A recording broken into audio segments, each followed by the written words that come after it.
बिस्मिल्लाहिर्रहमानिर्रहीम। अस्सलाम वालेकुम viewers, welcome to Kamal health and beauty tips. आज मैं आपको जो टिप बताने जा रही हूँ, ज़ीरे में सिर्फ 2 चीज़ें मिलाकर खाने से तरबूज की तरह लटका हुआ पेट चंद दिनों में कमर के साथ लग जाएगा। शुरू करने से पहले आपसे गुजारिश है कि मेरे channel Kamal health and beauty tips को सब्सक्राइब कर लें और बेल आइकन को प्रेस कर दें ताकि आपको मेरे चैनल की अपडेट्स मिलती रहे और वीडियो को लाइक और शेयर करना ना भूलें।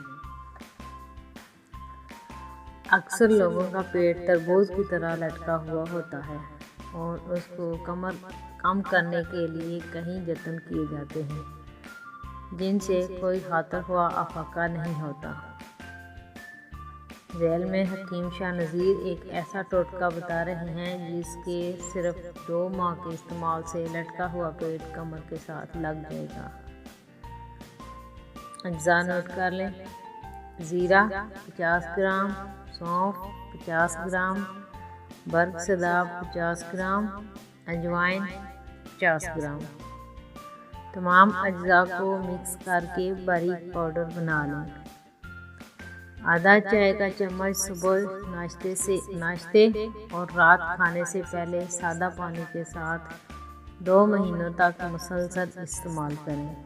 इंशाल्लाह लटका हुआ पेट कमर के साथ लग जाएगा। उम्मीद है आपको मेरे चैनल की वीडियोस अच्छी लग रही होंगी। अगर अच्छी लग रही हैं तो मेरे channel Kamal health and beauty tips को सब्सक्राइब कर दें और कमेंट्स में अपनी राय से आगाह करें और वीडियोस अपने दोस्तों के साथ शेयर करें। शुक्रिया।